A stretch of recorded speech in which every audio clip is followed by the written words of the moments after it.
களைப்பா இருந்த ஒரு பெண்மணி ஒரு மரத்துக்கு கீழே இளைப்பாறிக்கிட்டே இருந்தாங்க. இறைவனை நோக்கி எனக்கு ரொம்ப தாகமா இருக்கு அப்படின்னு கேட்குறாங்க. அப்போ மரத்துல இருந்து கொஞ்சம் தண்ணி சொட்டுச்சு. பையில இருந்த ஒரு கோப்பையை எடுத்து அதை பிடிச்சு குடிக்க போகும்போது ஒரு கழுகு வந்து அந்த கோப்பையை தட்டி விட்டுருச்சு.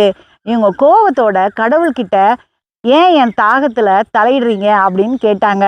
அவங்க அப்படியே தலையை உயர்த்தி பார்க்கும்போது அங்க ஒரு விஷம் நிறைந்த பாம்பு வாயில இருந்து தான் இந்த தண்ணி சொட்டிட்டு இருந்தது. அதாவது அது அதோடைய விஷம். அதை பார்த்த உடனே கடவுளுக்கு நன்றி சொல்லிட்டு அவங்க அந்த இடத்த விட்டு போயிட்டாங்க.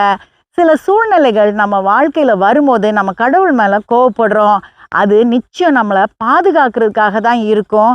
நம்மளை கடவுள் எப்பயுமே பார்த்துக்கிட்டு தான் இருக்கிறாரு.